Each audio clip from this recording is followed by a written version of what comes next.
tuleke omutebenga we bamupanze tulewe social distance mu dakiika zino zennyini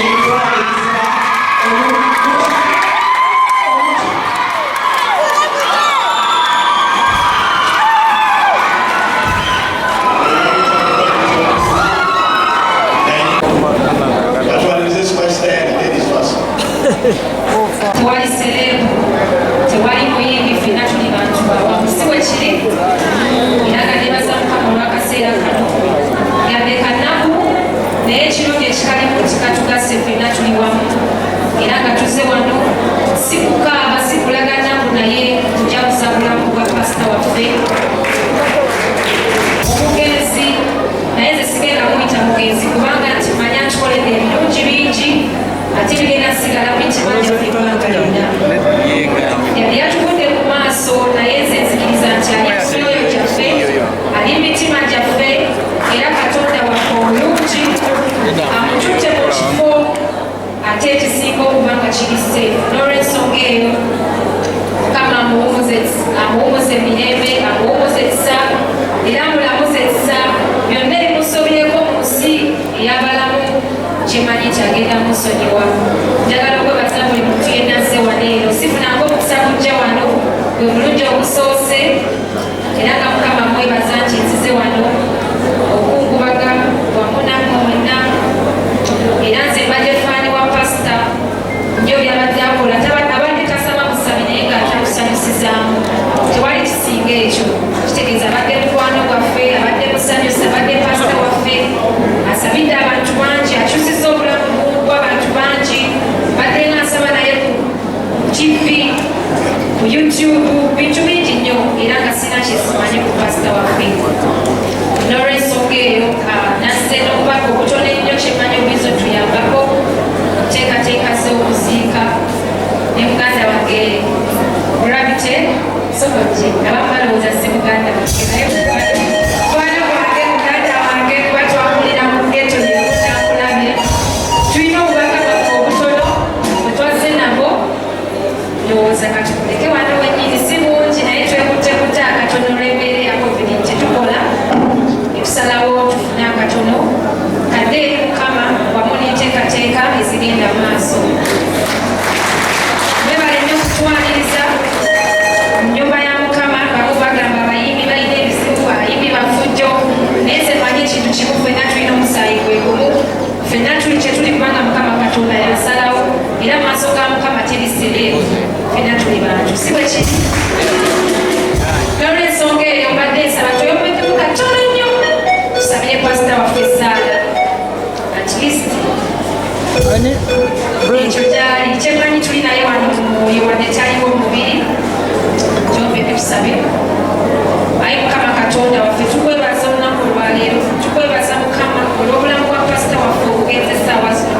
naye nga tukimanyi nti wadde talinaffe mubiri alinaffe mumwoyo mukama yonna gyali tumanyi nti oli naye era aliveko n'ebituufu tusaba mukama katonda obuwumuza emirembe era omulamuza ekisa naffe ffenna babadde abuliranga enjiri tukusaba mukama aleme kuva mitima gyaffe abeere naffe ebbanga lyonna nsabira famire ye mukama katonda ogikulembere ogibeereremu mu buli kimu kyaki yaffe eno mukama wadde pasita waffe taliwo njagala era nsaba mukama katonda ebeerewo ebbanga lyonna lyonna lyonna ereme tusaanawo olunyala mukama waffe tusabye nga twetamina mukama waffe yesu kristo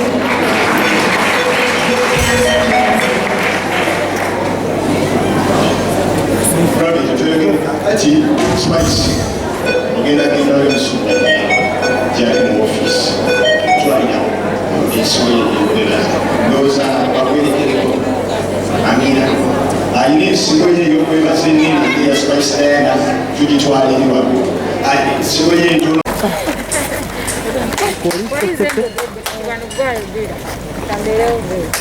Are we ready to go? Yeah, man. Ready to ramble? Yeah, man. Ze bampita gravity omutujjo. Ndowooza ne bwe sigamalayo dine yokukujjo kujjo sijja diteekako. tuza wano kuwerekera muganda waffe kitaffe mukwano gwaffe Pastor Yiga. Yamani weewaawo tuli mu nnaku naye ate n'essanyu weeriri kuba Mungu amututte mu kifo ekiri malembe ekisingawo kuba ensi mugirabe engeri gye tutagaza etukuba 1212 so tomanye wayinza okubaayo essanyu gye yalaze. Ekirala Mungu asaasire omwami gwe bayita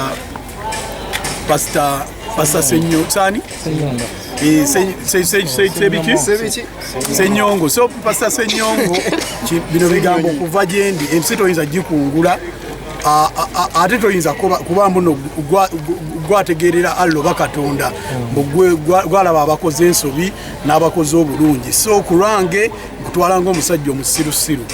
munasonyiwa okwogera ekyo ekigambo kyange ngaze Gravity omutujju si kya Spice si kya Papa Sidi omwami oyo musirusiru era Mungu naye amulamuze kisa kyekemu kyekyo ku Pastor Yiga yiye yampayo millions z'ezitaano nga ngenda kukola show yange gye nasooka okukola ku Cricket Oval nampa ne sponsorship ku TV ye ABS munasonyiwa ogyogerera ku NBS oba ku TV endala eziriwo omanyi munzigigira naye temukatema musona Jennifer serabidde kyekyo yali ambeereddewo ko omusajja adagala music agaliza abavubuka okubanga twesitula yama ne comedy weera kyekyo nga nyumira. Spice musumba kicho olifato mwerabiddeeko musumba abadde musanyusa asinga obujjeko ka mask engeri gye batukoledde ko musumba nasanyusa wayigiriza mu ngeri ey'okusanyusa like buli muntu amukwatirayo nze ebintu ebadde binyumira simusinkanangako in person era kyamukisa mu byafudde simusinkanye nga kusinkana mutabani we ate kimanyi gyali naffe lyekkubo era tujja kubeerayo so mukama amuwumuze mirembe bambi era byonna ebyamusibako ku nsi bambi abenga amusonyiwa. Nze Pastor Yiga mpozi kyenyiza mujjukira nga tukola akayimba ka Kanabbi omukazi mu studio ya Dream Studio akayimba yakola ne Chameleone bambi yali musajja mulungi nnyo yali musajja mulungi yampa ne ku ssente awo wennyini mu nfo so mukama amulamuze kisa teke mu kifo ekyemirembe mwagaliza ekiwumulo ekyemirembe Pastor Yiga rest in peace. akatalekeka Daddy Andre yabimaze kati nange Jenny Spice kuvadde Spice bakutwala kibanantwala Kalifa ajja mukuba omwana Gravity